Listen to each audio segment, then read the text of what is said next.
Bom dia a todos. Eu concordo com o Márcio que falar depois do Dr. Roberto Rodrigues e do próprio Márcio é um desafio muito grande.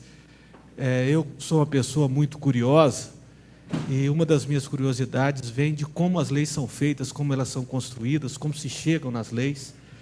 E, com certeza, estes dois homens, embora não sejam juristas, como eu também não sou, eles trouxeram contribuições enormes ao cooperativismo, porque eles enfrentaram a questão: o cooperativismo precisa ser regulado, o cooperativismo precisa de leis adequadas que regulem de forma competente o seu funcionamento. E esta geração de cooperativistas, cujo Roberto Rodrigues foi o seu maior expoente, foi competentíssima em construir um marco legal para o cooperativismo, e a geração do Márcio, que vem logo atrás, não tem deixado a peteca cair. Nós temos dado continuidade ao trabalho destes dois grandes líderes cooperativistas. Bom, o tema que eu vou abordar com vocês é a ordem econômica e financeira na Constituição. As palavras, tanto do Dr. Roberto Rodrigues quanto do Dr. Márcio, elas foram importantes para nos situar no contexto em que o texto constitucional e a lei complementar que trata do cooperativismo de crédito, que está diretamente relacionado com o ordenamento econômico e financeiro, como elas foram construídas. Eu queria apenas recapitular um pouquinho a questão histórica, muito bem fundamentada, mas como um líder cooperativista pensa, como o Roberto Rodrigues pensa, como o Márcio pensa. Tem uma historinha que traduz isso bem e está exatamente no mesmo contexto, que é a história da criação do cooperativismo americano. A história do cooperativismo americano ela foi curiosa porque lá um milionário, um homem muito rico, Edward Filene, entendeu que o sistema financeiro americano podia ser mais justo se o cooperativismo de crédito se desenvolvesse ali. E ele, então, resolveu dedicar parte da fortuna dele para estruturar um sistema cooperativista de crédito nas Américas. Ele até brincou, porque certa vez um outro milionário perguntou: mas Filene, você fica gastando seu dinheiro com cooperativista, por que você faz isso? Ele falou: não, você gosta de iate e gasta seu dinheiro com iate, eu gosto de cooperativa, eu gasto meu com cooperativa. Cada um se diverte do seu jeito, né? Mas ele contratou um jurista, um advogado, que é o Roy B.G. Green, para fazer o projeto de criar o cooperativismo americano, ainda ali na década de 20, e fez a pergunta: o que nós precisamos para dar aos Estados Unidos um cooperativismo de crédito organizado que possa abrigar e trazer a efeito toda a doutrina muito bem desenhada pelo Dr. Roberto Rodrigues. E a fórmula deles foi uma fórmula muito simples. Eles pegaram uma folhinha de papel, conversando os dois, e essa folhinha de papel ficou guardada por 50 anos, e hoje é uma relíquia de museu. E ela dizia o seguinte: você quer dar para os Estados Unidos o cooperativismo de crédito? Primeira coisa, consiga leis que regulem adequadamente as cooperativas. Segundo, consiga pelo menos 3 cooperativas em cada estado americano.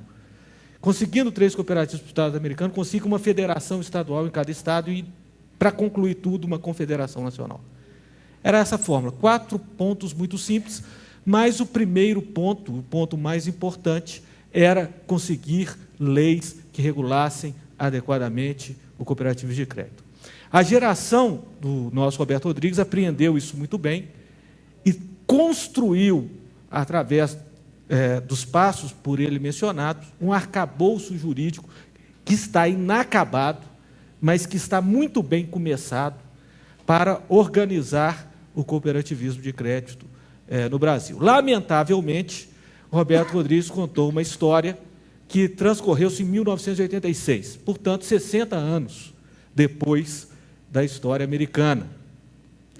Uma defasagem de tempo muito grande. E nós tentamos construir no Brasil, iniciamos o cooperativismo de crédito no Brasil ainda em 1902, lá em Nova Petrópolis, através de um trabalho de um padre, Teodoro Amistad.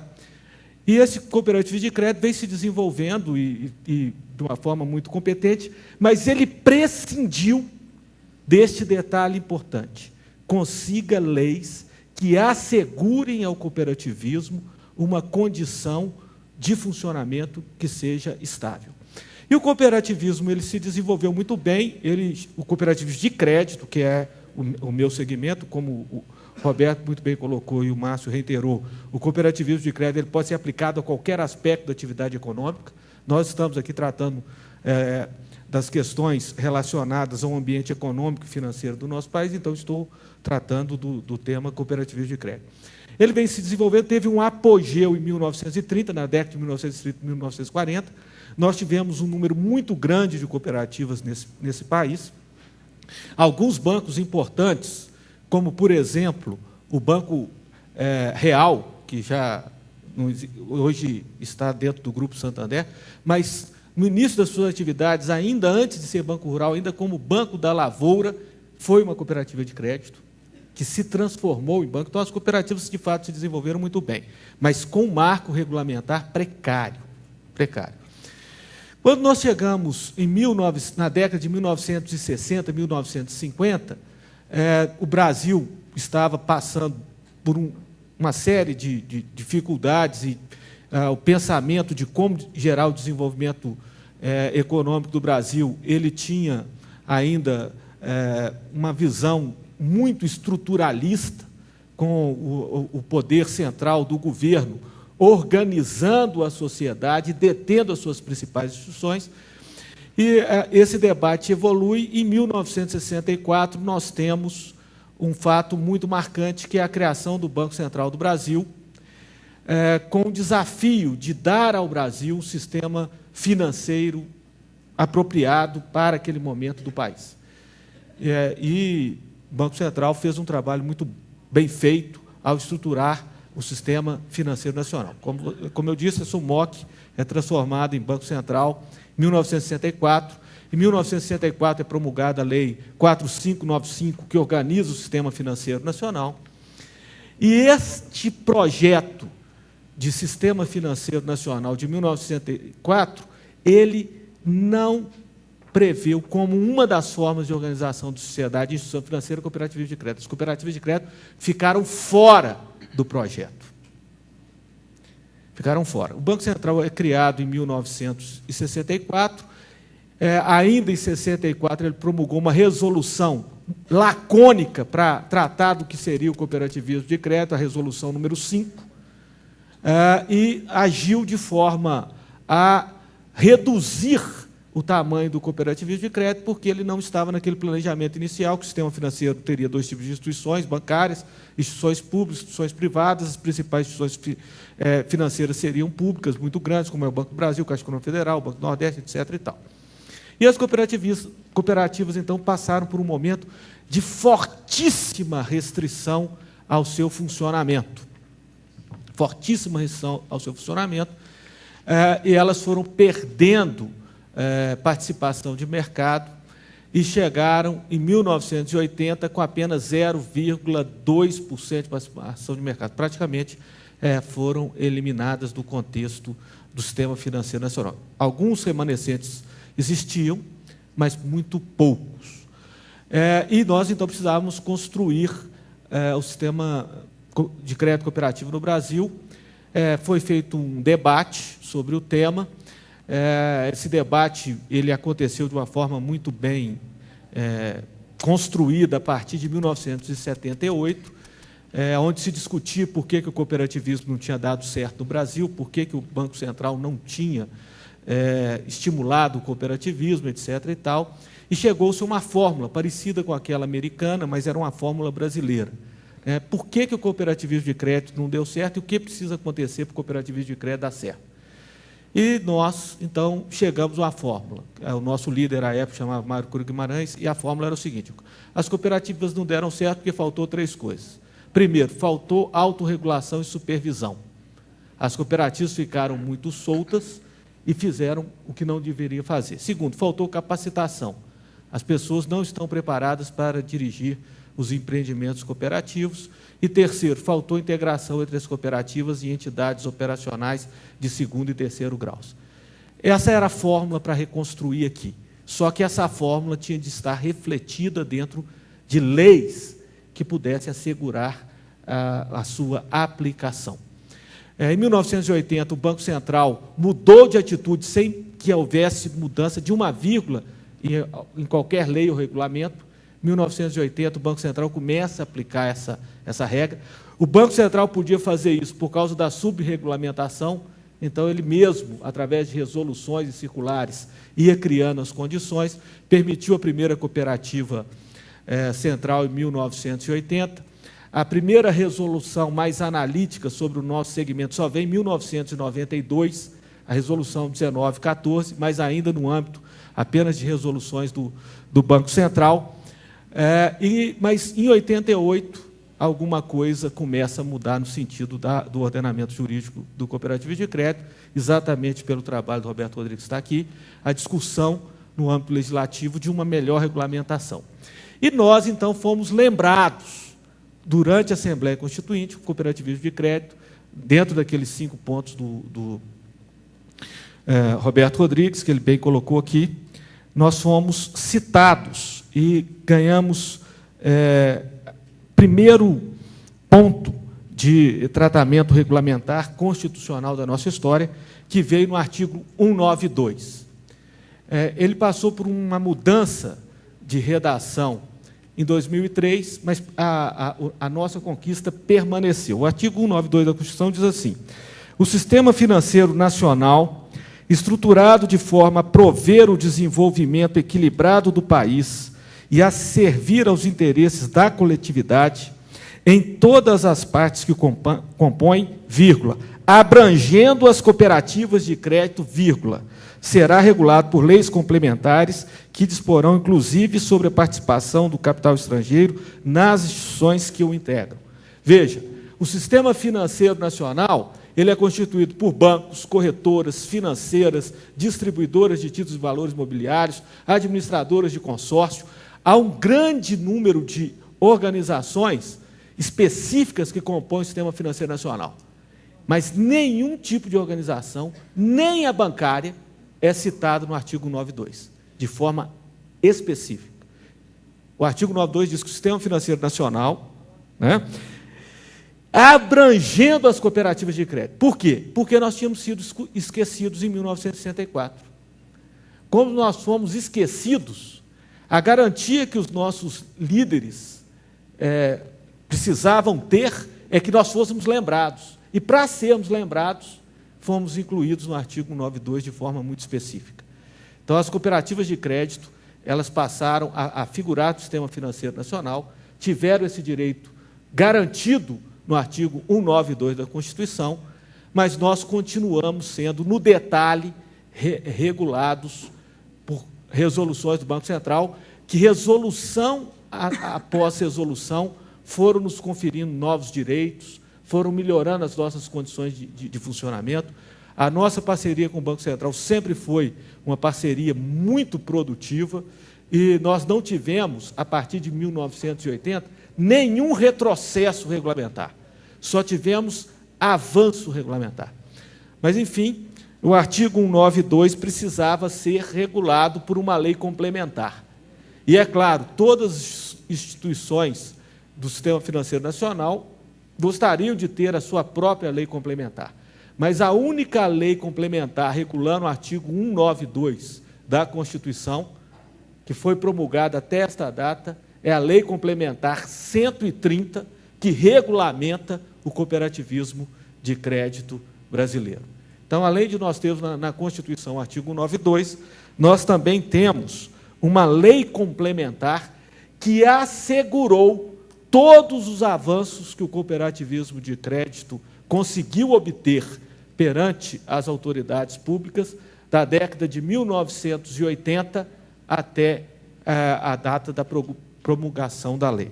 Quais foram esses avanços? Eles todos estão bem construídos e consolidados na lei complementar. No artigo 2, por exemplo, foi assegurado às cooperativas de crédito o acesso a todos os instrumentos financeiros do mercado.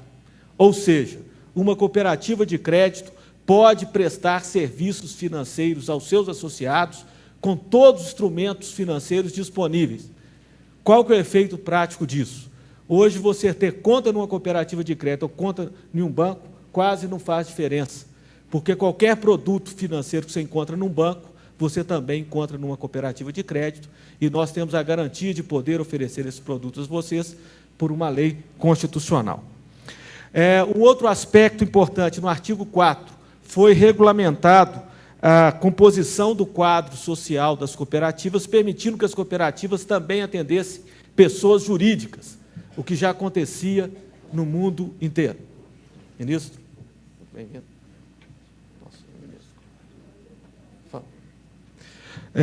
Permitindo, então, que as pessoas jurídicas fizessem parte das cooperativas de crédito, o que é fundamental para o seu adequado funcionamento. No artigo 5º, foi organizada a governança corporativa das cooperativas de crédito, garantindo que a administração da cooperativa de crédito fosse feita por profissionais. Então, houve uma profissionalização da administração das cooperativas de crédito. Os artigos 14 e 15 trataram da organização sistêmica das cooperativas de crédito, garantindo que elas pudessem ter economia de escala. Então, as cooperativas de crédito elas se organizam em cooperativas de primeiro grau, que são aquelas que atendem a sociedade em geral, cooperativas de segundo grau, que organizam em melhor escala, regionalmente, as atividades de um conjunto de cooperativas de crédito, e cooperativas de terceiro grau, que organizam nacionalmente o segmento de cooperativas de crédito, garantindo ganhos de escala nacionais. E no artigo 16, nós ganhamos a condição das entidades de segundo e terceiro grau do cooperativismo de crédito poderem interferirem na administração de uma cooperativa de primeiro grau, caso ela comece a ter problemas e desequilibre as suas atividades, de forma que, por via de autorregulação, o cooperativismo de crédito pudesse resolver os seus próprios problemas.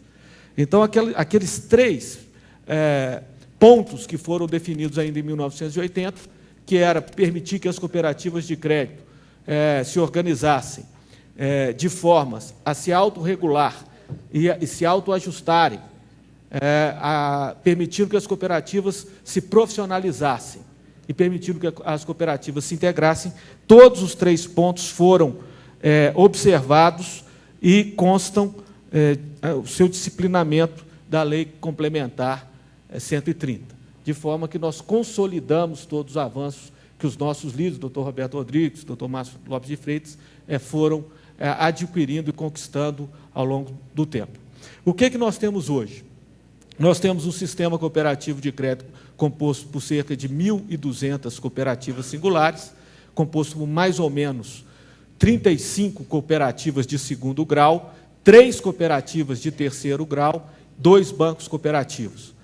Nós já estamos atendendo mais de 5 milhões de brasileiros, o que isso para nós é algo muito importante.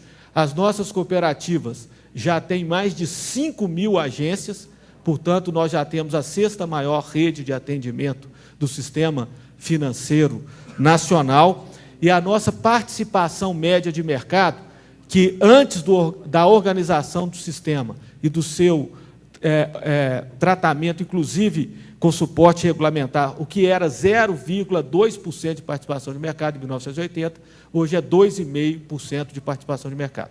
Portanto, hoje nós já estamos administrando recursos aí que ultrapassam 50 bilhões de reais, fruto, claro, de um trabalho de fôlego, um trabalho que vem sendo construído aí ao longo de anos. Então, hoje nós podemos dizer e afirmar com muita tranquilidade que o cooperativismo de crédito faz parte do sistema financeiro nacional, que as cooperativas de crédito são adequadamente reguladas e supervisionadas pelo Banco Central, que cada vez mais o cooperativismo de crédito desponta como um instrumento útil para a organização da sociedade, para eliminar determinados excessos que são praticados pela instituição financeira convencional e levar o acesso de serviços financeiros em condições justas e dignas a grande parte da sociedade brasileira. Como eu disse, um número que já supera 5 milhões de brasileiros. Dizendo isso, eu concluo aqui a minha manifestação, mais uma vez agradecendo toda a organização do evento, o convite de poder estar aqui com vocês.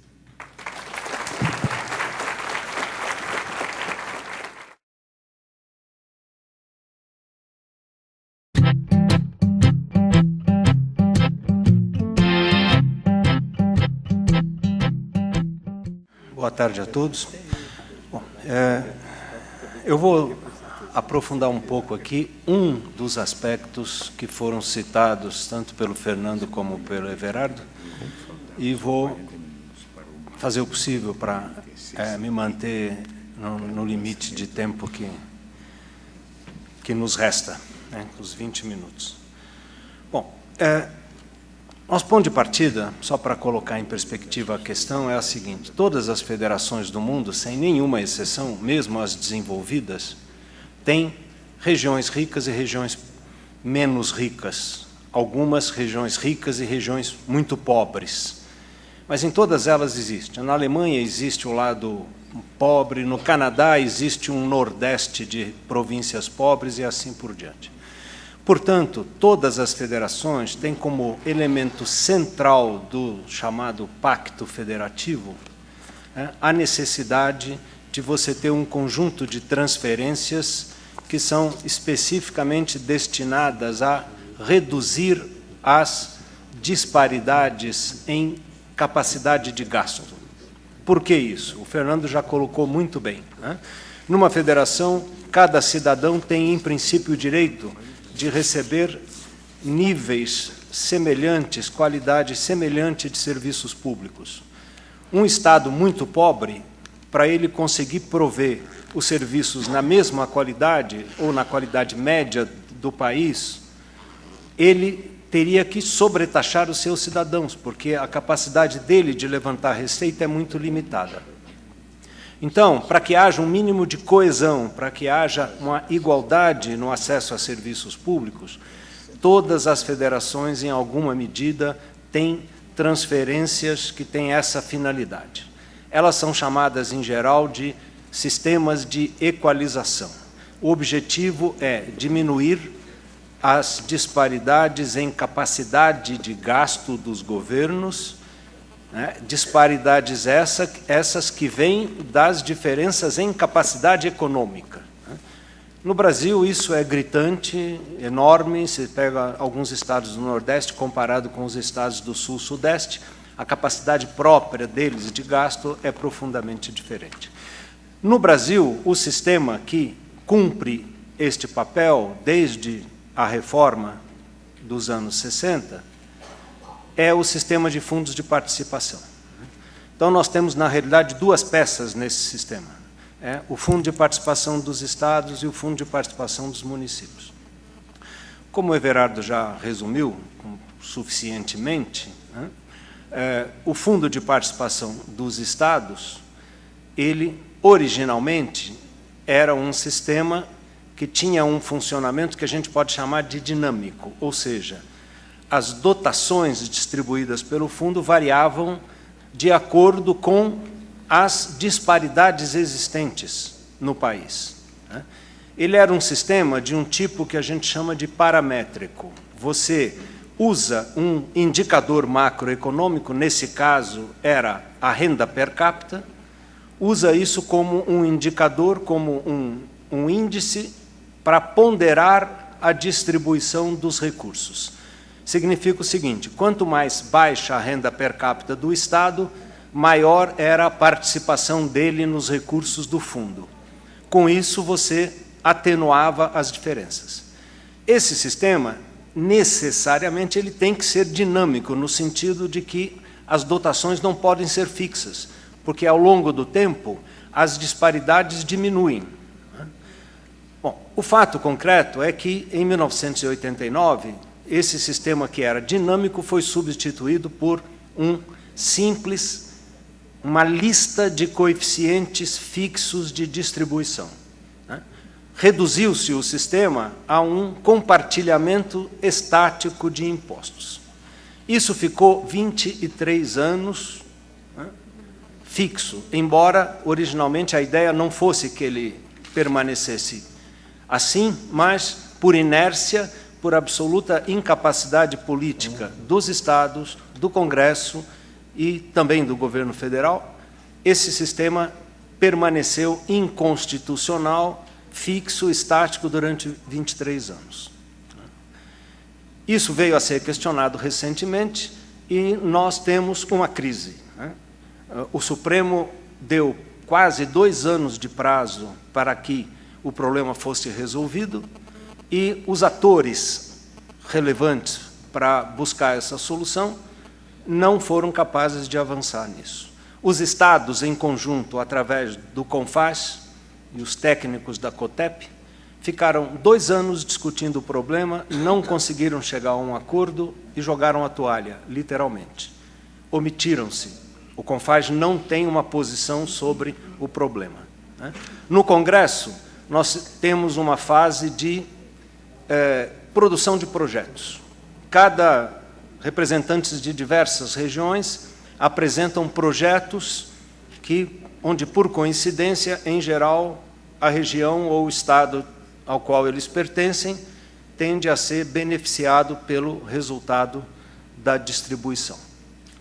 Então, nós temos um impasse que, em grande medida, vem não só de um equívoco e de uma inconstitucionalidade que data de 23 anos, como, outra vez, de uma paralisia política que impediu, desde a sentença do Supremo, que nesses 2 anos se avançasse minimamente para busca de uma solução. Então, nós estamos há 3 meses do prazo concedido e, consequentemente, teremos que buscar uma solução imediatista, rápida, para evitar um outro caos, né? Já que o Everardo falou mas realmente o caos. Se parar de distribuir fundos de participação para estados, para a máquina de 70%, 80% dos estados brasileiros.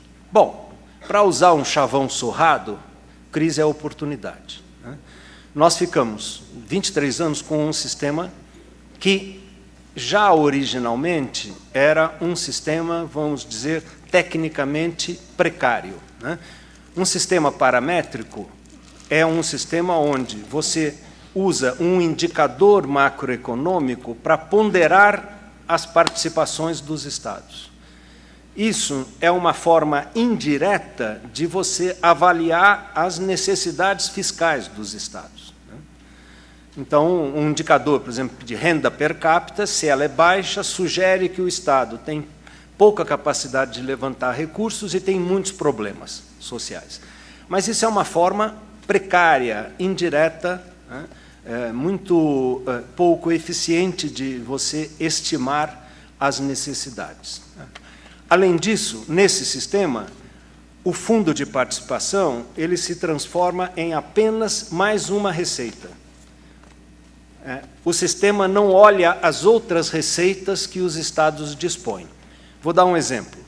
O fundo de participação, do jeito que ele é hoje, se amanhã um estado descobre petróleo e as suas receitas próprias duplicam, ele vai continuar recebendo exatamente a mesma quantidade de recursos, porque o sistema é cego para as demais receitas próprias do estado. Ele é apenas mais uma receita, que é redistributiva, beneficia os mais pobres, mas isso é uma forma muito precária.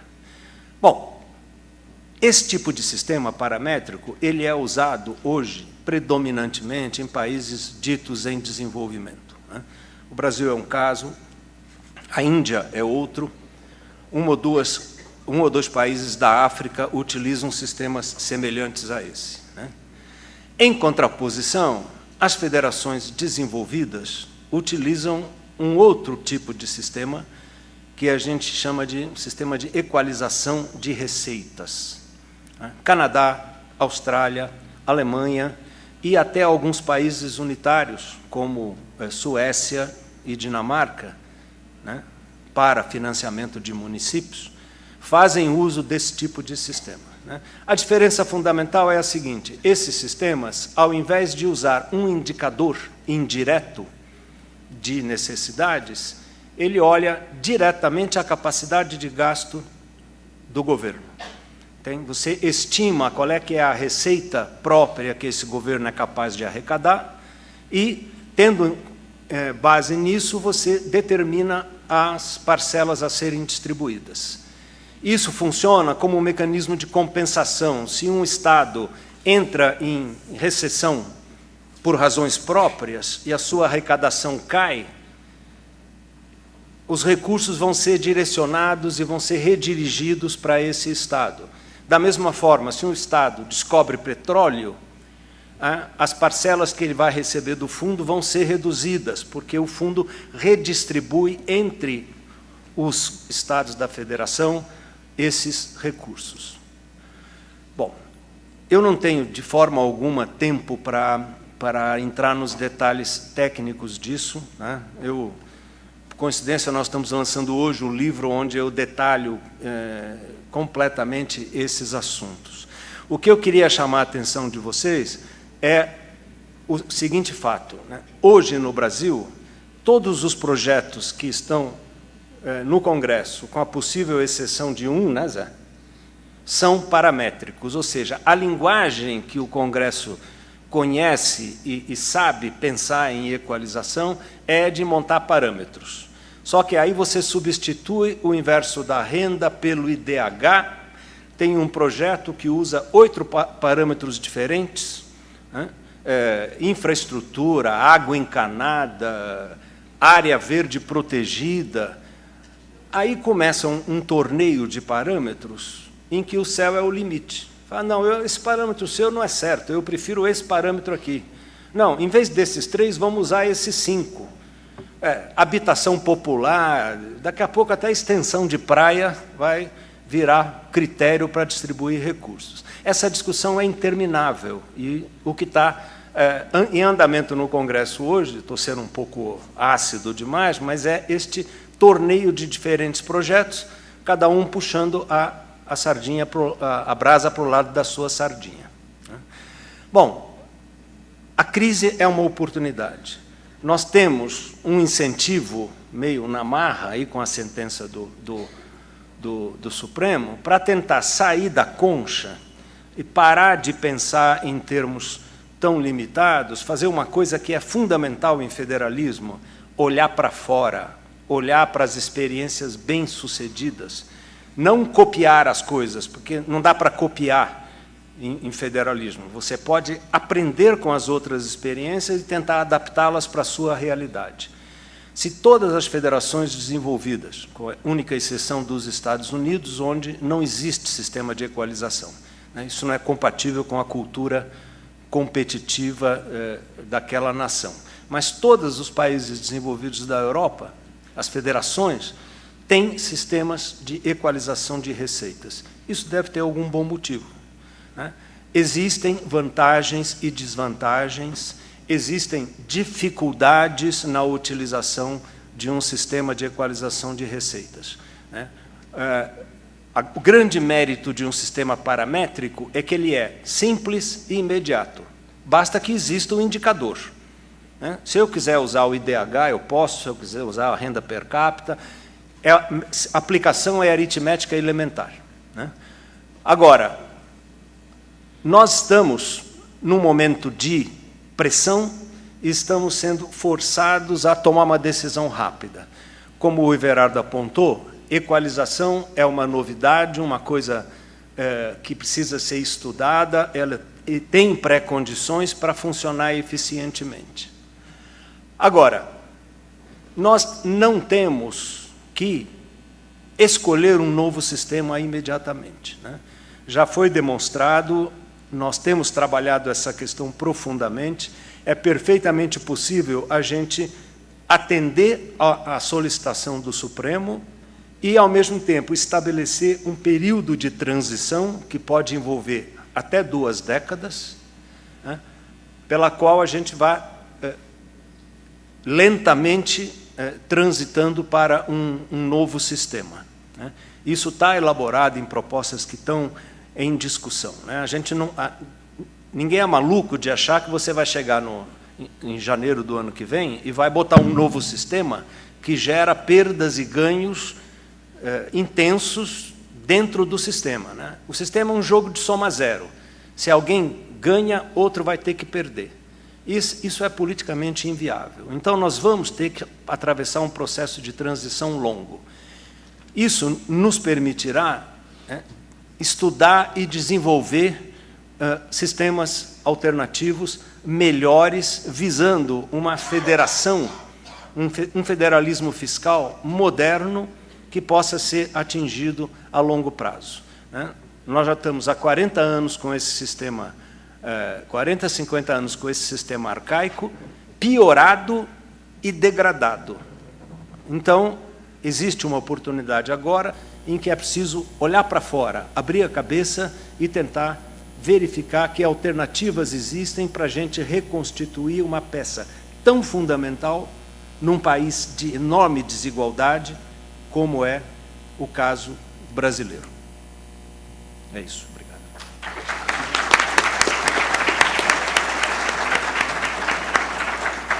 Zé, deixei 3 minutos para você, Zé.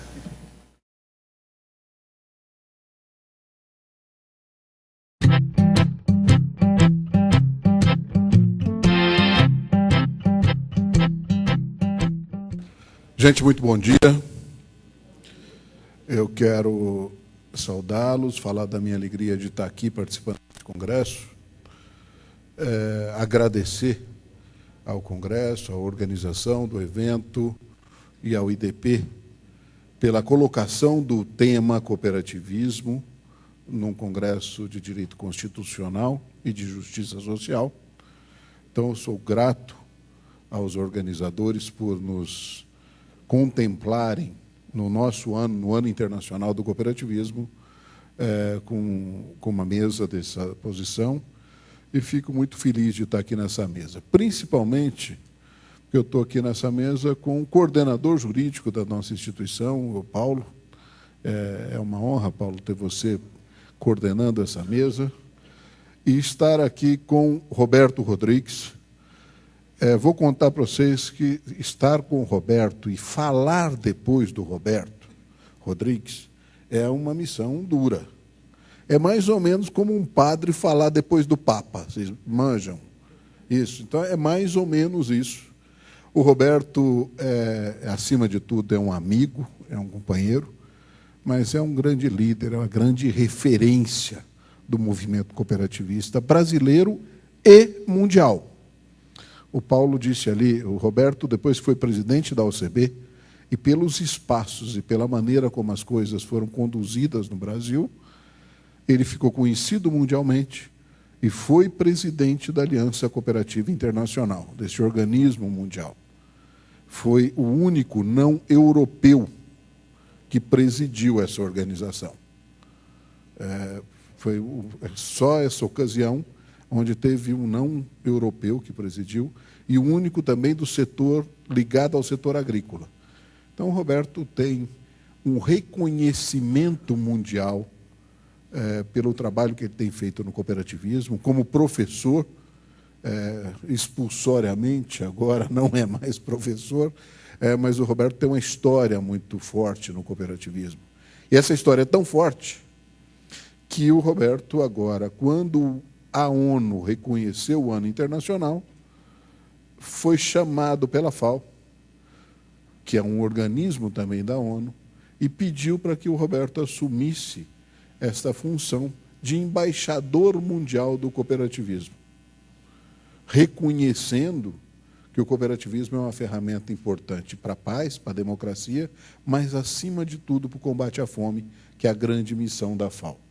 Então, o Roberto tem, além das missões normais, que já são muitas, agora essa missão de rodar pelo mundo, difundindo essa doutrina, essa ideia, e está trabalhando. Então, é uma honra estar aqui, Roberto, mais uma vez, junto com você, e fica complicado falar depois dessa sua explanação. Como você disse, estava para falar muitas semanas, muitos semestres sobre isso, mas acho que fica complicado da gente inteirar isso. Queria cumprimentar o Almada, que também é um grande amigo, grande companheiro. O Almada é presidente do Banco Cooperativo do Brasil, vai ser descrito, Mas o Almada é um grande profissional, um grande executivo do movimento cooperativista, que nasceu profissionalmente dentro do movimento cooperativista, ligado ao cooperativismo de crédito, e vem crescendo nisso.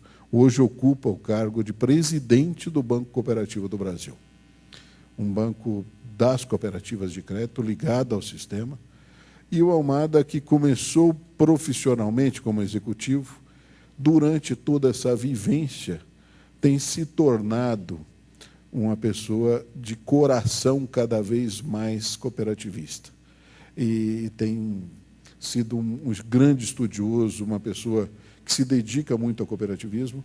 Eu quero aqui dizer da minha alegria, Almada, de estar nesta mesa com você. Mas, gente, não vou... Eu vim aqui para não atrapalhar muito, porque nós estamos na frente de dois craques. Eu combinei com o Paulinho, o Roberto até se surpreendeu ali, porque o tempo dele ia esgotar, e eu pedi para o Paulinho, Paulinho, deixa correr, eu encurto minha prosa, deixo o Roberto falar um pouco mais, e depois também encurto mais um pouquinho para o Almada, para poder explicar um pouquinho mais para vocês sobre esse grande fenômeno que é o movimento do cooperativismo de crédito, especialmente no Brasil, que o Almada vai estar tratando com a gente, que é importante, isso está na vida de vocês. Então, vocês viram a visão conceitual com o Roberto, vão ver uma questão prática, vivencial, do cooperativismo de crédito brasileiro. Eu só quero contar para vocês sobre essa grande oportunidade que nós estamos tendo, que é o reconhecimento do Ano Internacional. E queria contar para vocês que isso aí não é uma novidade. Desde que o Roberto, quando saiu da CI, saiu da OCB, foi para a CI, ele vem cuidando, e a gente vem, o movimento cooperativista vem se aproximando dos organismos globais. Se tornou um órgão consultivo das Nações Unidas. As nações recepcionaram o movimento cooperativista como um consultivo, tendo direito a participar das assembleias das Nações Unidas, sem direito a voto, mas com direito à participação na Assembleia das Nações Unidas. Isso desde a época que Roberto era presidente. E desde essa época a gente vem trabalhando para um reconhecimento global do cooperativismo. O cooperativismo, se reconhecido numa Assembleia das Nações Unidas, ganhará força, ganhará espaço, ganhará pertinência para disputar marcos legais, regulatórios nos países em desenvolvimento, vai criar musculatura melhor e vai criar toda uma condição para o cooperativismo ser reconhecido e desenvolvido no mundo inteiro. Esse trabalho vem sendo feito, mas é complexo. Nas Nações Unidas, toda vez que você propõe uma questão, tem 200 propostas de ano, de reconhecimento do ano. É uma questão complexa. Os interesses regionais, os interesses políticos, os interesses econômicos acabam predominando nas correntes disso, e o cooperativismo nunca tinha essa condição. Por que nós fomos reconhecidos com 2012 como o Ano Internacional do Cooperativismo das Nações Unidas? Por uma questão que vale a pena a gente contar, porque não é por acaso.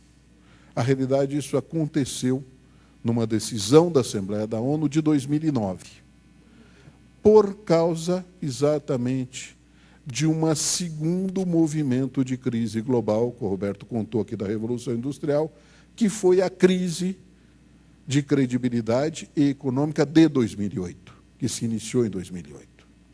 Vocês se lembram bem da quebra do banco Lehman Brothers, em Nova York, e que, a partir desse setembro de 2008, entrou nesse parafuso o mundo econômico, o mundo da confiança, da credibilidade global.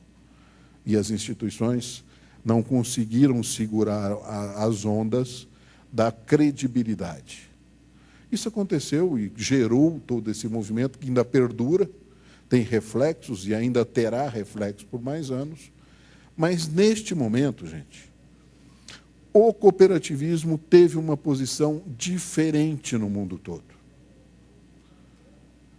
E esta condição de diferença do cooperativismo e o comportamento do cooperativismo naturalmente, criando mecanismos de mitigação dos efeitos da crise, onde ele estava presente, isso começou a acontecer no mundo inteiro. E países e governantes sérios do mundo inteiro puderam perceber que essa diferença cooperativa era uma coisa comum e que a coisa era muito forte. Para vocês terem uma ideia, com a quebra do Lehman Brothers, nos Estados Unidos, o país mais capitalista do mundo, houve uma fuga de capital dos bancos privados.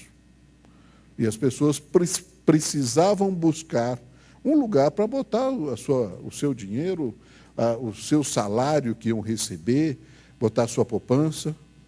As cooperativas de crédito americanas, o sistema Credit Union, né, Amada, receberam um incremento de 40% nos seus depósitos nos 30 dias subsequentes à quebra do Lehman Brothers. Então, quem teve a confiança da população americana para receber os depósitos foram as cooperativas de crédito. No mundo inteiro isso aconteceu. Na Alemanha, que é o país que menos foi impactado pela crise financeira, é onde tem o melhor sistema organizado de cooperativas de crédito do mundo. E as cooperativas de crédito hoje são praticamente 50% da movimentação financeira alemã. Foi quem segurou o rojão, gerou confiança para manter essas instituições sérias. Não é que não teve problema com cooperativa de crédito, não. Teve também. Mas, no geral, a presença das cooperativas de crédito foi fundamental. E isso em todos os setores. Eu estou falando aqui da área financeira, mas aconteceu também na área agrícola. E vou dar um exemplo para vocês. O 2008, e eu sou agricultor, como o Roberto, foi o ano que era o ano para ser o ano do século.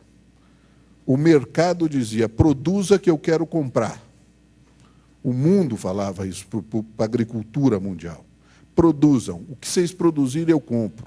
O mundo precisa de alimento, o mundo está crescendo, os países em desenvolvimento estão abrindo o mercado, o Brasil está crescendo, produza.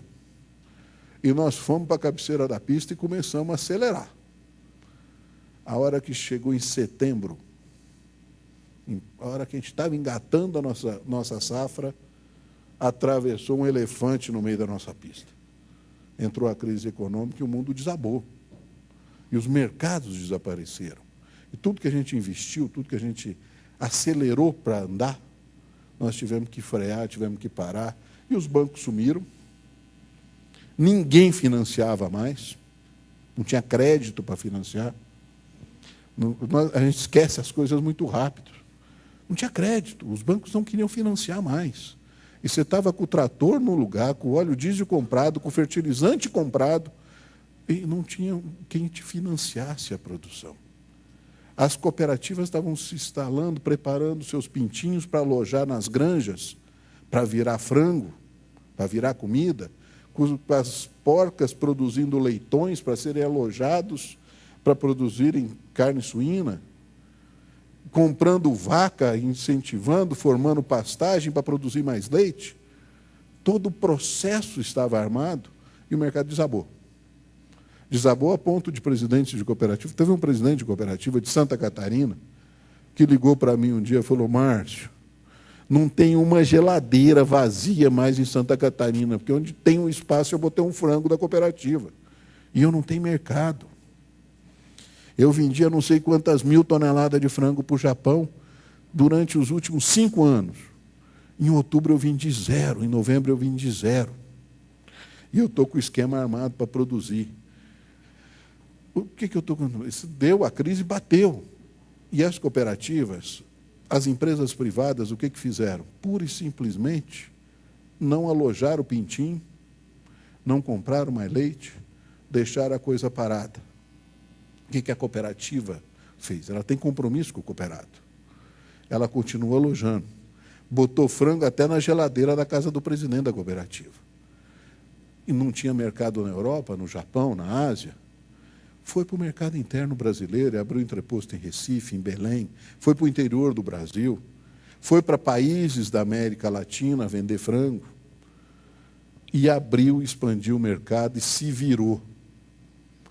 Deus sabe como, e a gente, sem crédito, garantindo o produtor o crédito, às vezes com sacrifício próprio da cooperativa, e fez com que esse processo não parasse. Essa cooperativa de que eu estou falando, vou fazer aqui propaganda dela, é a Cooperativa Central Oeste Catarinense. Marca Aurora, que hoje é conhecida no Brasil inteiro, mas ela se tornou mais conhecida justamente para poder reagir a essa questão da crise.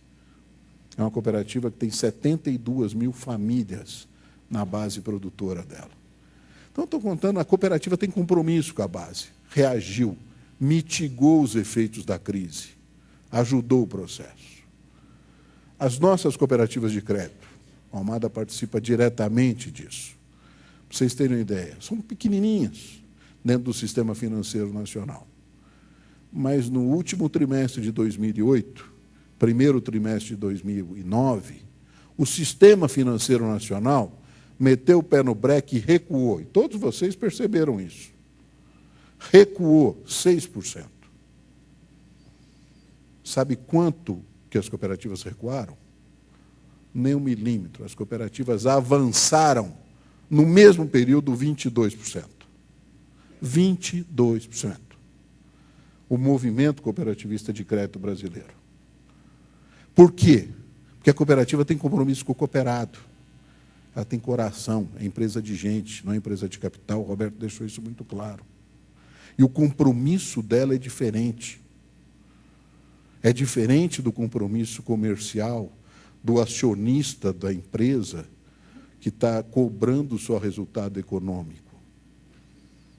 A cooperativa tem compromisso com a pessoa cooperada e com o resultado do cooperado. Isso aconteceu. Aconteceu no Brasil, aconteceu na Itália, aconteceu na Alemanha, aconteceu no Japão, e essas reações é que causaram o impacto global, e eu tive a honra de participar da Assembleia das Nações Unidas, que elegeram um ano internacional. E todos os discursos dos líderes de países do mundo inteiro foram nesse sentido.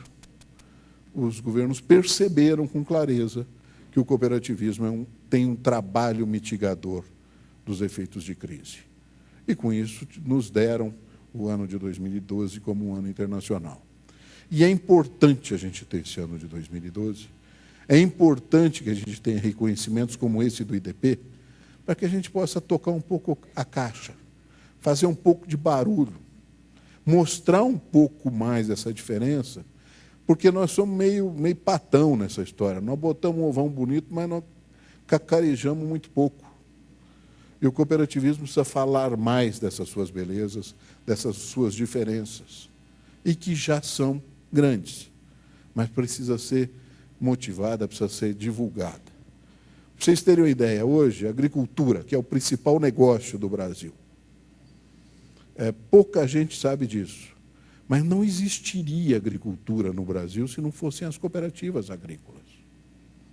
Este ano de 2012, e provavelmente o ano de 2013, 48% da produção agropecuária brasileira será trilhada por uma cooperativa. 48%, ministro.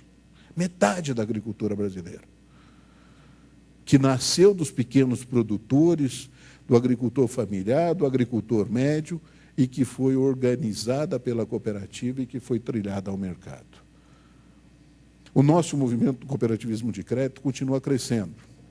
Ainda pequeno, mas eu recebi números consolidados que o Almada vai passar. Me passaram ontem. Só para vocês terem uma ideia. Em depósitos, o Sistema Financeiro Nacional cresceu. O sistema financeiro tradicional, mercantil, cresceu nesse primeiro semestre do ano 2,33%. As nossas cooperativas cresceram 21,22%. Eu estou falando da média consolidada de todas as cooperativas de crédito que nós temos, que hoje em torno de 1.200, né, Almada? Espalhadas pelo Brasil afora. Então, o movimento já tem força, já tem pujança. Precisa ser reconhecido, precisa ser estudado, precisa ser compreendido juridicamente. Precisa ter marcos legais regulatórios que ampliem, que aplanem a nossa estrada de caminhada. Precisamos ter o ato cooperativo reconhecido no Congresso Nacional, regulamentado.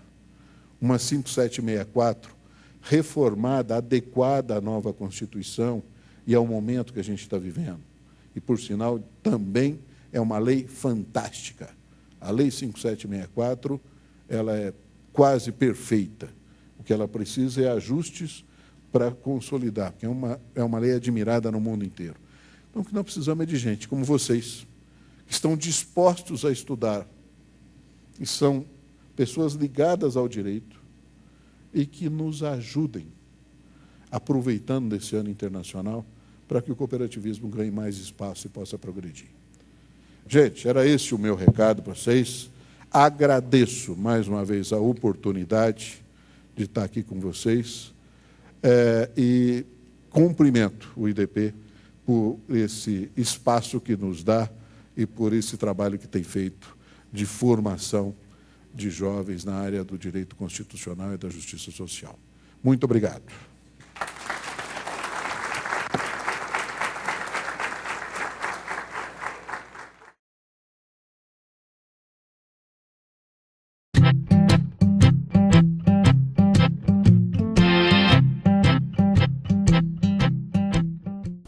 Inicialmente, quero parabenizar a organização, agradecer o convite, dizer que é um enorme prazer estar aqui em Brasília e, durante a minha palavra, as minhas palavras, eu vou procurar comunicar do modo mais singelo para não ocorrer comigo o que ocorreu com aquele mineirinho que foi a Las Vegas, passeando e chegando no cassino, aqueles cassinos maravilhosos, com hotéis, conhece uma loira americana que não falava uma palavra em português, e nem o mineirinho, lógico que não falava nenhuma palavra em inglês, lógico que era torcedor do Atlético, né, do Atlético Mineiro.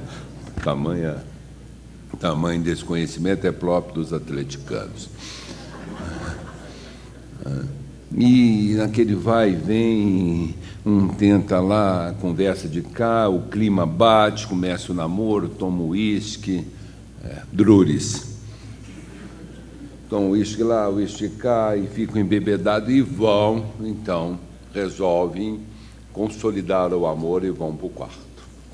E durante toda a cena, a mulher, então, ao atingir o clima, começa a dizer: once more, once more. Once more em inglês quer dizer mais uma vez, mais uma vez. E ela dizia once more, e um mineirinho atleticano respondia, cada vez que ela dizia once more, ele dizia Belzonte, Belzonte, Belzonte. Então, quebrado o gelo inicial, nós... primeiro, a gente não deve falar de mineirinho, porque, na realidade, né, Minas, a gente não deve nem falar que é mineiro, porque falta educação, né? Pode ofender quem não é. Então, mas a gente não resiste, de vez em quando escorrega e fala um pouquinho de mineiro. Até porque ser mineiro é simplesmente uma questão de cidadania. Ser mineiro é uma questão de status. Agora, ser mineiro, tricordiano e cruzeirense, mais do que um status, é uma grife. Então, vamos falar um pouquinho sobre a exigência de sustentabilidade econômica, financeira e ecológica, o Brasil no contexto de uma nova ordem econômico-financeira. Eu garanto que a palestra não é tão chata quanto o título. É verdade? Nós vamos falar aqui em meio ambiente, vamos falar no artigo 225 da Constituição e vamos conciliar como é que nós vamos ter o artigo 225, né, permitindo que o artigo 270 tenha eficácia nesse mundo. Como é que o Brasil pode promover, nos dias atuais, o seu desenvolvimento e, ao mesmo tempo, preservar o meio ambiente. Esse é o ponto da controvérsia a ser enfrentado por mim neste momento. A primeira coisa que nós temos que definir, o que é o conceito? Nós falamos de desenvolvimento sustentável. O que nós entendemos desenvolvimento, o que entendemos por desenvolvimento sustentável. Isso nós vamos encontrar naquele famoso relatório, O Nosso Futuro Comum da ONU, chamado relatório de Brundtland, que diz que o desenvolvimento sustentável é aquele que procura satisfazer as necessidades da geração atual, sem comprometer a capacidade das gerações futuras de satisfazerem as suas próprias necessidades. Ou seja, é aquele desenvolvimento sustentável, é aquele que permite nos satisfazermos, mas deixando espaço, deixando condições e meios propícios para que as futuras gerações também possam se satisfazerem. Portanto, se traduzirmos o que significa o desenvolvimento sustentável, nós podemos dizer que visa possibilitar que as pessoas, agora e no futuro, atinjam um nível satisfatório de desenvolvimento social e econômico e de realização humana e cultural, fazendo ao mesmo tempo um uso razoável dos recursos, da terra, dos recursos naturais, e ao mesmo tempo preservando as espécies e os habitats naturais. Tal é o grande desafio dos tempos atuais no Brasil e no mundo, que encontrar os caminhos que levam a esse estado de satisfação coletiva de maneira duradoura, buscando harmonizar os diversos aspectos que interferem na qualidade de vida, é verdadeiramente complicado. É um desafio. E é um desafio que impõe uma responsabilidade ainda maior: assegurar às próximas gerações as condições ideais para que possam também elas satisfazerem de forma adequada as suas necessidades. Não é tarefa fácil. Evidentemente, não é tarefa fácil. Principalmente porque, ao longo das últimas décadas, ocorreu demasiada preocupação com a quantidade de crescimento econômico no mundo. Ocorreu uma demasiada, preocupação com a quantidade de desenvolvimento econômico no mundo, mas não com a qualidade deste desenvolvimento. Repito, mas não com a qualidade desse desenvolvimento. Essa circunstância, que, a par de não responder às questões da pobreza, da geração de emprego, da distribuição de renda, enfim, acabou por agravar as mazelas sociais e também aumentar de maneira irresponsável a utilização dos recursos naturais do planeta. O crescimento econômico, leia-se,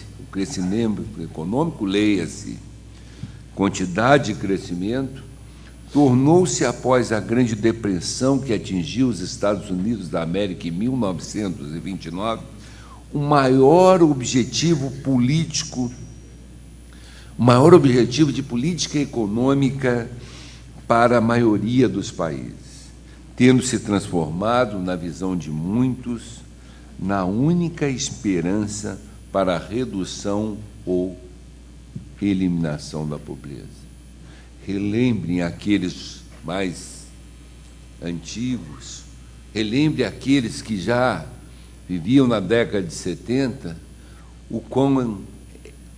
em que o país buscava um desenvolvimento a todo custo, quantas indústrias foram instaladas por esse país afora, e eu cito o exemplo do sul de Minas, sem o menor cuidado com o meio ambiente, sem filtros adequados para permitir que a fumaça fosse lançada ao ar livre, sem preocupação com a fauna, a flora, tudo valia se se concedia emprego à população residente na região. Tudo valia se impostos eram pagos aos cofres públicos para a manutenção da máquina administrativa.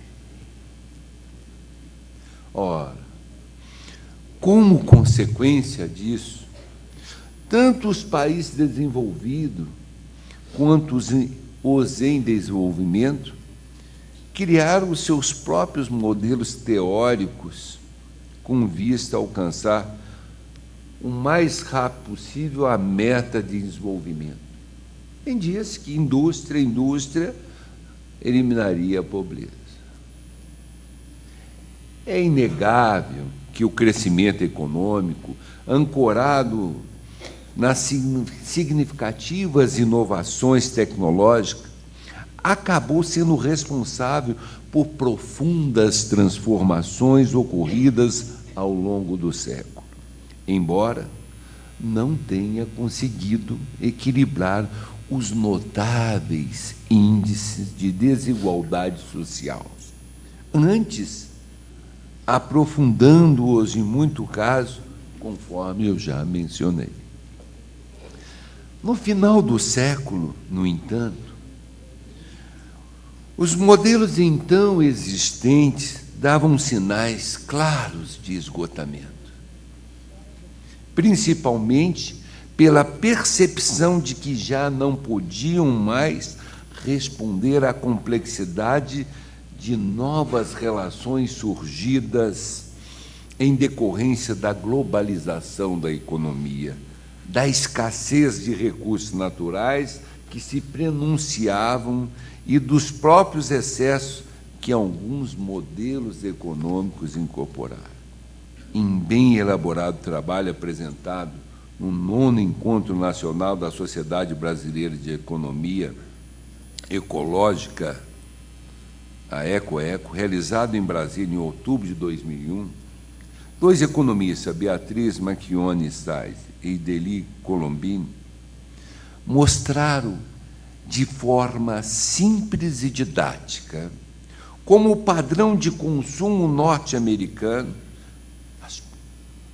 desejado por todos nós, aliado às facilidades criadas pelo método de engenharia financeira habitualmente construídas ao longo das últimas décadas,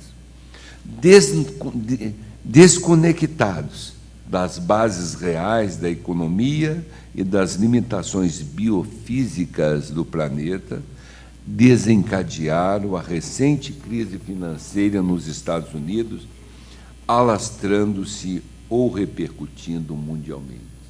E aqui é importante recordar a crise que a Europa passa, a crise que o mundo passa, nasce nos Estados Unidos pelo abuso da concessão de crédito, pela engenharia financeira construída para propiciar o consumo imensurável, a satisfação dos desejos de uma sociedade financiado sem bases reais na economia. A crise que passamos é tão ou mais grave que aquela que vivemos na década de 29, que acabou influenciando o surgimento da Segunda Guerra Mundial. A Europa hoje passa por uma crise de difícil solução, de longo tempo para se solucionar. Levará longo tempo. Vimos Portugal, Espanha, em situações dificílimas, com infraestrutura construídas, mas sem agora condições de manutenção e sem condições de reposição do capital tomado para a construção de grandes estradas, de grandes viadutos, de grandes obras. E não parou aí a crise na Europa. Examine os senhores os demais países. A Itália, que sempre se mostrou pujante economicamente, também sofre os abalos, tudo iniciado pela crise da Grécia, que era apenas a pontazinha do iceberg. Vamos encontrar a Irlanda, e agora a França já começa a adotar uma série de medidas, porque ela também, embora grande condutora do processo econômico, da unificação europeia, também abusou nos gastos públicos. A verdade é que a crescente importância do crédito para a elevação da demanda agregada, assim como a diminuição da importância dos gastos do governo e o aumento da incerteza atribuída ao investimento, implicam na insustentabilidade e na fragilidade do processo de financiamento de longo prazo. Em outras palavras, a estabilidade econômica depende, inegavelmente, da validação das dívidas que, no entanto, só podem ocorrer pelo crescimento econômico. Isto é, se financiou, os países estão endividados e só conseguem gerar rendas para honrar os compromissos com o desenvolvimento econômico. Mas a crise gera exatamente recessão, a crise gera exatamente contenção de gastos, a crise está gerando exatamente o contrário, redução da atividade econômica. Isso por quê? Porque claro está que esse modelo de crescimento não pode prosseguir indefinidamente, uma vez que é restringido pelos próprios limites materiais do planeta. Logo, o sistema econômico dirigido pelas finanças, a sustentabilidade econômica só pode prosseguir ao custo de uma crescente insustentabilidade ecológica, mas não indefinidamente por restrições concretas no crescimento. Isso eu digo para lhe explicar que cada país quer explorar os seus recursos naturais para produzir receita. Vamos encontrar o Brasil preocupado com a exploração de minério. Vamos encontrar a Rússia e os países árabes cada vez mais preocupados com a exploração de petróleo. Os recursos naturais todos utilizados para gerarem rendas, para que os países possam administrar a crise. É verdade que a noção de desenvolvimento continua intimamente ligada, ainda hoje, à ideia de crescimento econômico. Consideram-se países desenvolvidos aqueles que ostentam melhores indicadores econômicos. Leia, mais uma vez, quantidade de crescimento. Quantidade de crescimento. No entanto, como já dissemos, o crescimento econômico encontra limites materiais na própria escassez dos recursos naturais que temos na Terra. O que leva muitos especialistas nos dias de hoje a preconizarem que o modelo atual do desenvolvimento encontra-se saturado e, de certa forma, encontra-se mesmo saturado. É hora de repensar, é hora de descobrir novos modelos. País desenvolvido é aquele que explora mais as suas riquezas minerais, ou o país desenvolvido é aquele que pode proporcionar qualidade de vida, preservando o meio ambiente, garantindo o futuro das futuras gerações. Essa é uma preocupação que encontramos em larga escala em países como o Canadá.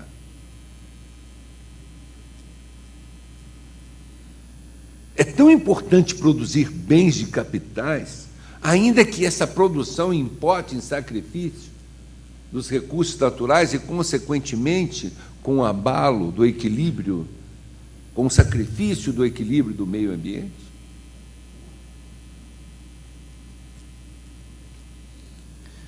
É necessário, neste momento, refletir sobre uma transação, é necessário, nesse momento, refletir sobre uma transição social e ecológica nos países ricos rumo a uma economia de menor consumo energético e material. Ou seja, esses países precisam de um crescimento econômico e financeiro que tenha como referência as bases físicas e reais do planeta.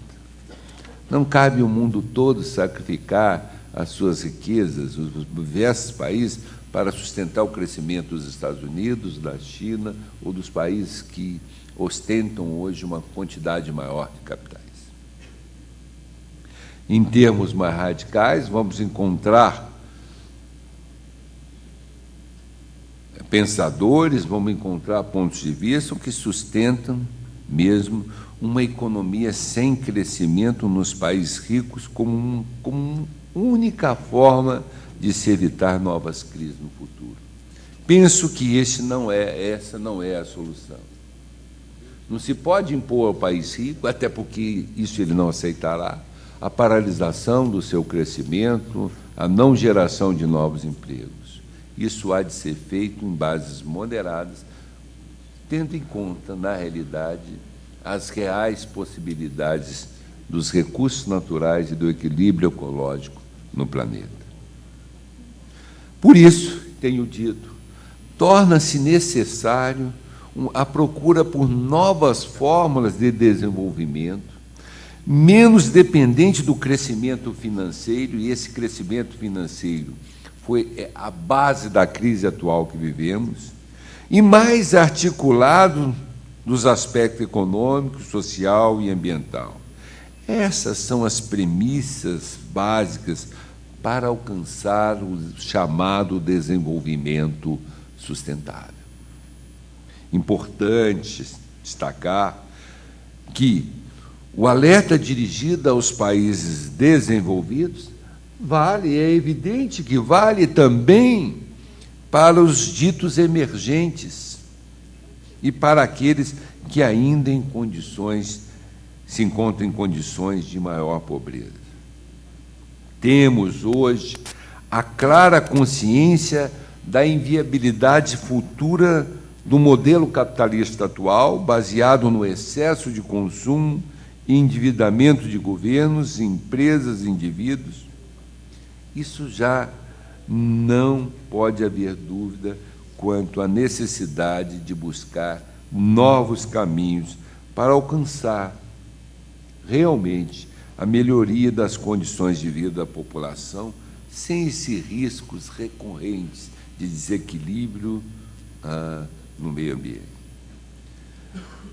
É evidente, é claro, é óbvio que o Brasil está inserido no contexto mundial e sujeito às mesmas vicissitudes, aos mesmos problemas que atingem muitos países que adotam o capitalismo como um regime econômico. E aqui friso, eu não censuro o capitalismo. É hora de se redesenhar o capitalismo. É hora de compatibilizar o crescimento econômico, o modelo capitalista, com a exploração adequada, não suicida, dos recursos naturais, de modo a não comprometer o equilíbrio do meio ambiente. O Brasil tem conseguido atravessar um momento até agora mais agudo dessa crise mundial sem sofrer tantas turbulências. É verdade. Uma pequena crise ou pequenas crises se verifica aqui ou acolá. Mas, quando examinamos sobre o aspecto macroeconômico, o Brasil tem conseguido atravessar. Todavia, é preciso atentar para o fato de que essa relativa imunidade da crise que nós estamos constatando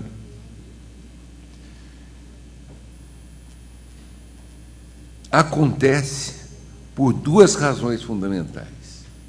E aqui eu chamo bem a atenção. Em primeiro lugar, em razão da crise de 2008, que apanhou o país em um momento no qual seu sistema financeiro já se encontrava solidificado, estruturado, em razão da adoção do PROER. O PROER é tão criticado. O PROER que gerou ações de improbidades contra dirigentes do Banco Central, alguns até condenados, é reconhecido mundialmente como um melhor programa de recuperação do sistema financeiro e, consequentemente, da economia, já lançado no mundo. O PROER deu-nos a garantia e a imunidade, a garantia de um sistema financeiro sólido e a imunidade que estamos tendo hoje em relação à crise financeira mundial. E, graças ao controle do sistema financeiro, conseguimos manter a inflação sob controle.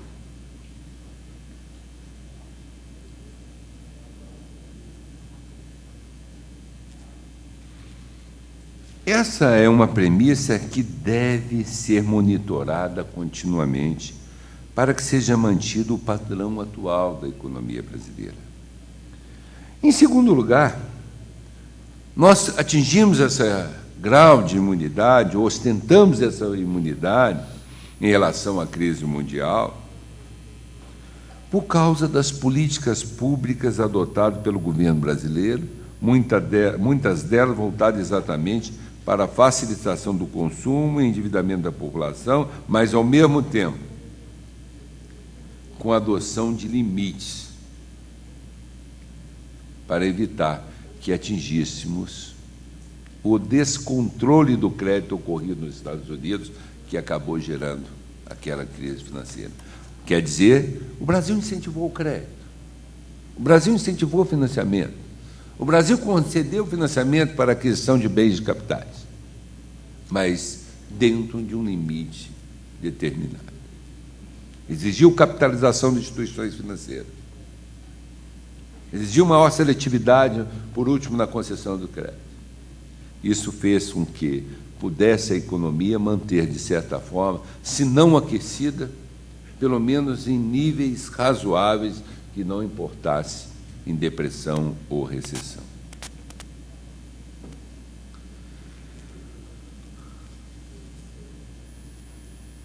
A Constituição Federal Brasileira, eu fiz essa introdução para bem entrar agora na ordem econômica financeira prevista na Constituição Brasileira, ou regulada na Constituição Brasileira.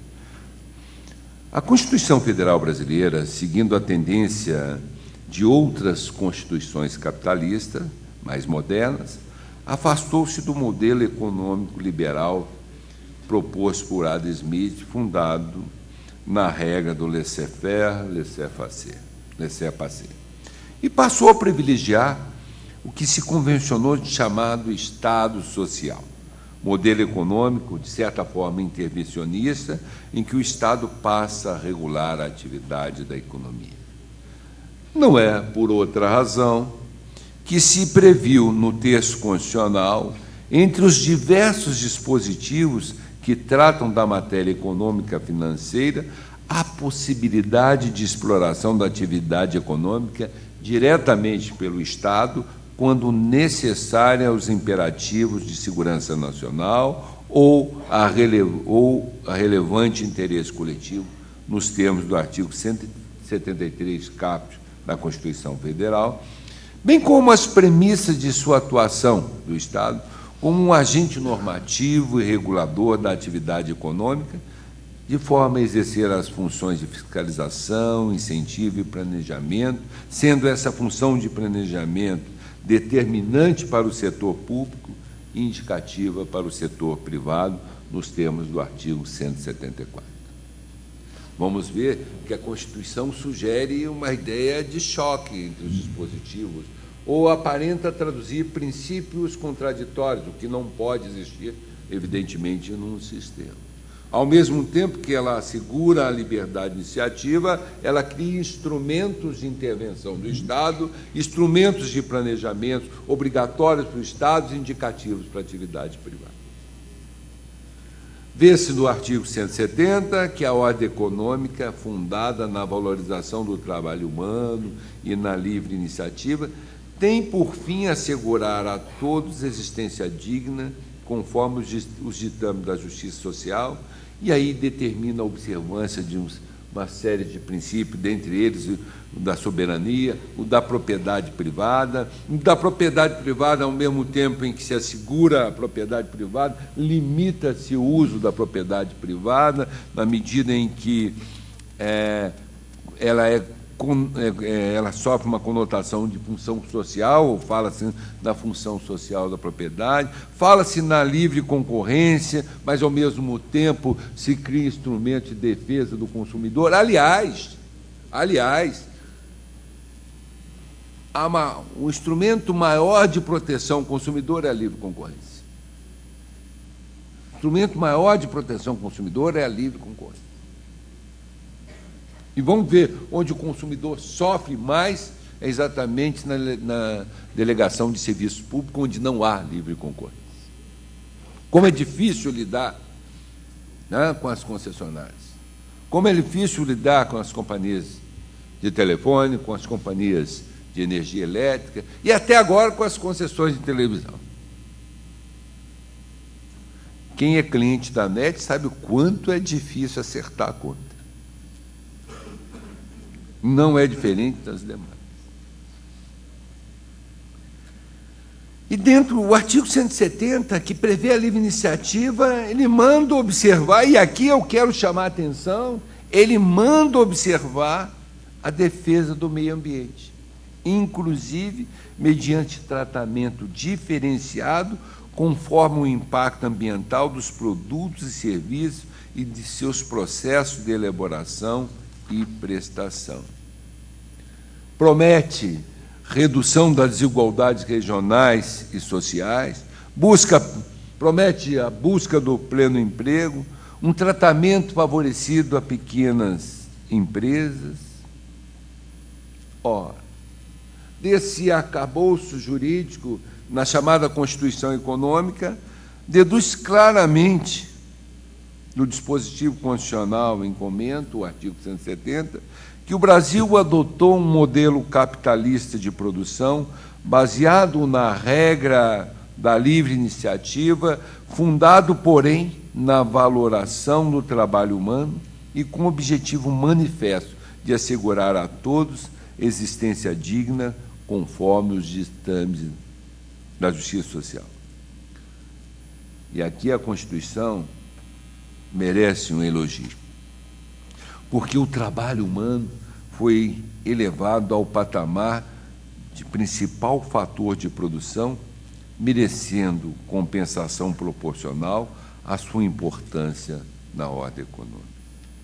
Além disso, estabeleceu que nos seus diversos incisos e princípios norteadores da atividade econômica, colocando lado a lado aqueles de índole eminentemente capitalista e os próprios de economia dirigida, esse a demonstrar que a intervenção nessa seara poderá estar de forma mais abrangente do que se poderia supor à primeira vista.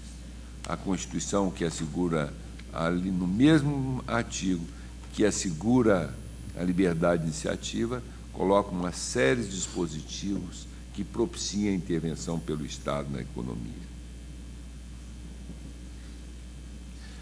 Raul Machado Horta, que era um grande, já falecido, saudoso professor Raul Machado Horta, um dos grandes constitucionalistas brasileiros, uma inteligência rara, não por acaso nasceu em Minas Gerais, não é verdade? Afirmava o professor Raul Machado Horta que a ordem econômica estabelecida no texto constitucional brasileiro está impregnada de princípios e soluções contraditórias. Dizia Raul Machado, a ordem econômica está impregnada de princípios e soluções contraditórias. Ora, reflete o rumo do capitalismo neoliberal, consagrando os valores fundamentais desse no sistema, ora avança no sentido do intervencionismo sistemático e do dirigismo planificador como elementos socializadores. Diz-nos Raul Machado Horta: no enunciado constitucional há princípios valores: soberania nacional, propriedade privada, livre concorrência. Há princípios que se confundem com intenções. Reduções das desigualdades regionais, busca do pleno emprego, tratamento favorecido para as empresas brasileiras de capital nacional de pequeno porte, função social da propriedade. E há princípios de ação política: defesa do consumidor, defesa do meio ambiente. A verdade é que, imperfeições à parte, a presença dessas e outras regras relativas à ordem econômica e financeira no texto constitucional caracteriza aquilo que os doutrinadores hoje denominam de Constituição econômica. Ora, já nos dizia Baracho que a relação entre Constituição e sistema econômico, ou o mesmo regime econômico, é frequente nas constituições modernas, que contempla pautas fundamentais em matéria econômica. Chega-se a falar, e é preciso atentar, que ao lado de uma Constituição política, reconhece-se uma Constituição econômica. Eros Graus, charmoso jurista, né, e constitucionalista, mas um charmoso jurista do direito econômico, ministro do Supremo Tribunal Federal, já aposentado, que mora em Minas Gerais, na cidade de Tiradentes, próximo a Três Corações, que é minha terra, onde Pelé é o segundo cidadão mais importante. Né? Estão rindo. O primeiro eu não falo. Os senhores é que estão sugerindo. Eu não falo. Né? Eros Grau afirma que o artigo 170 prospera, evidentemente, no sentido de implantar uma nova ordem econômica, não podendo a atuação estatal, por tal motivo, vincular apenas a ordem estabelecida do presente à defesa do presente. E aí arremata, de uma forma extremamente charmosa, Eros Grau: olha bem, não pode se vincular apenas a ordem estabelecida no presente e a defesa do presente, mas também a formulação de uma ordem futura, ou seja, a antecipação do porvir.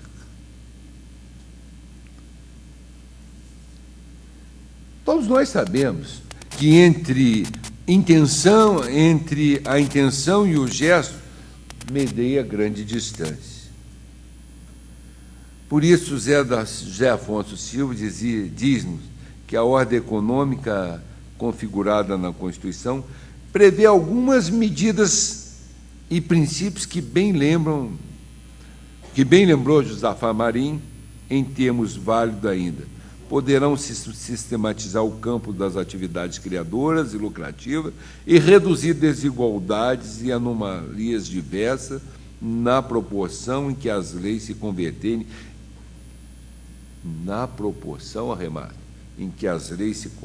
em instrumentos reais de correção das contradições dos interesses privados. Portanto, é o próprio constitucionalista, em ordem a amenizar seu posicionamento, que reconhece: algumas providências formam agora um conjunto de direitos sociais, com mecanismos de concreção que, devidamente utilizados, podem tornar menos abstrata a promessa de justiça social. Esta é realmente uma determinação essencial que impõe e obriga que todas as demais regras da Constituição Econômica sejam entendidas e operadas em função dela. Vale dizer, não podemos ler o artigo 170 apenas como mera promessa. É preciso diligenciar, é preciso interpretar, é preciso construir a concretude dos princípios consagrados na ordem econômica, na busca de uma verdadeira justiça social. um verdadeiro regime de justiça social, digo, será aquele em que cada um deve dispor de meios materiais para viver confortavelmente, segundo as exigências de sua natureza física e espiritual. Eu já recebi a advertência aqui, que eu tenho 5 minutos, já 5 já estão em 4, ou já esgotaram os 5, que eu não vi o bilhete. Não, por favor, excelência. 5? Como o senhor achar melhor. Eles colocam, e quando o juiz pergunta, não quer perder nenhuma ação no STJ. Pelo menos não com ele, Você né? entendeu? Eu adoro participar de painel em que o presidente é um advogado. Não tem coisa melhor. O senhor fala sem limite.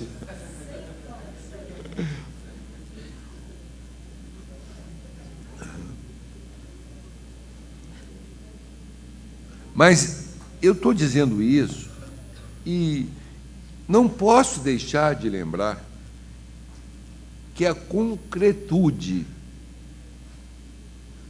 de preceito constitucional só se torna efetiva a partir da vontade política de quem detém o poder. Não se concretiza princípios constitucionais sem que haja uma vontade política dos detentores do poder. Portanto, uma justiça social passa, e detentor de poder não é apenas o presidente da República como chefe do Executivo, o presidente do Legislativo, do Congresso Nacional, ou da Câmara, ou do Senado, mas também os agentes políticos da justiça, os juízes. Eles também são detentores de poderes. Aliás, não de poderes para se gabarem, não de poderes para se sentirem vaidosos, poderosos. Porque, na realidade, nós, do Judiciário, só temos poder para um propósito. Qual é esse propósito? Desincumbirmos da nossa missão de entregar a prestação jurisdicional. Temos poder para que as nossas decisões tenham uma coisa fundamental: a autoridade. Porque é a autoridade da decisão judicial que permite que, uma vez estabilizada pela coisa julgada, ela deva ser cumprida. Poder só existe para isso, para que a paz social se atinja de modo efetivo, de modo concreto, não de um modo vacilante. Portanto, os princípios arrolados no artigo 170 são considerados, digo, os núcleos condensadores, do empreendimento privado e da função pública, de modo que, em uma ordem econômica objetivamente definida no texto constitucional, todas as atividades desenvolvidas pelos particulares e todas as ações implementadas pelo poder público devem necessariamente estar em consonância com o objetivo maior de assegurar a existência digna, conforme os ditames da justiça social, como se lê no caput do próprio artigo 170. E aqui, para finalizar, eu digo que, ao lado das disposições que tratam da seguridade social, da saúde, da previdência e assistência social, da educação, da cultura e do desporto, da ciência, tecnologia, comunicação social, em cujo capítulo consagra-se a irrestrita liberdade do pensamento e informação, destaca-se o capítulo relativo ao meio ambiente, matéria de especial importância para o tema que tratamos. É verdade, o artigo 225, que não é promessa, o artigo 225, que é um artigo de aplicação imediata, que não é uma norma programática, porque, se o lermos como uma norma programática, toda a segurança do meio ambiente, todo o equilíbrio do meio ambiente no planeta, neste país e, consequentemente, até no planeta estará comprometida, diz que todos têm direito ao meio ambiente ecologicamente equilibrado, bem como o uso comum do povo e essencial à sadia qualidade da vida, impondo-se ao poder público e à coletividade o dever de defendê-lo e preservá-lo para as presentes e futuras gerações.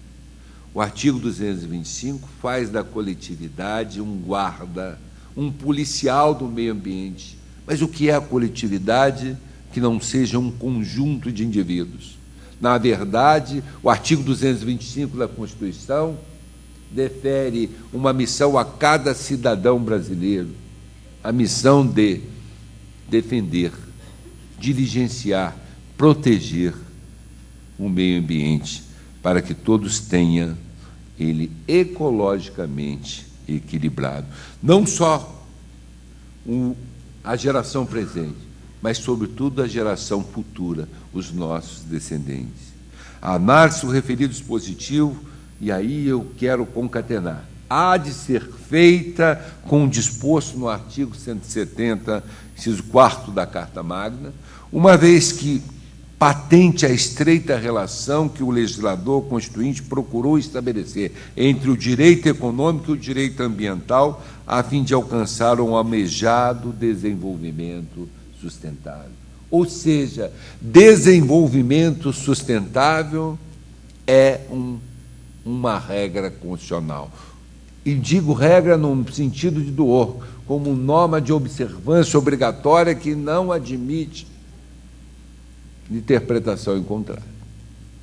Todos nós temos que saber, a Constituição, na realidade, procurou estabelecer entre o direito econômico e o direito ambiental uma relação a fim de alcançar o chamado desenvolvimento sustentável.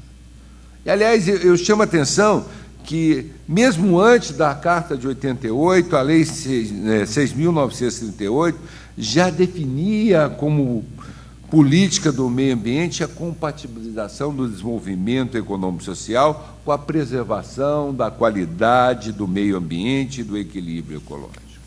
Isso é um mandamento, e um mandamento constitucional. E, para arrematar, eu trago uma decisão do Supremo Tribunal Federal, da relatoria daquele que eu digo que é o príncipe da magistratura brasileira, pela elegância, pela dedicação, pelo trabalho constante, pela grande colaboração que dá ao direito brasileiro, que é o ministro Celso de Mello. Eu cito uma ementa do seu voto, proferido na medida cautelar Nadim 3.540, com a qual eu fecharei a minha palestra. O princípio do desenvolvimento sustentável, além de impregnado de caráter eminentemente condicional, encontra suporte legitimador em compromissos internacionais assumidos pelo Estado brasileiro e representa fator de obtenção do justo equilíbrio entre a exigência da economia e as da ecologia, subordinada, no entanto, à invocação desse postulado quando ocorrente situação de conflito entre valores constitucionais relevantes, a uma condição inafastável cuja observância não comprometa nem esvazie o conteúdo essencial de um dos mais significativos direitos fundamentais, o direito à preservação do meio ambiente, que traduz bem o uso comum da generalidade das pessoas a ser resguardado em favor das presentes e futuras gerações. Muito obrigado.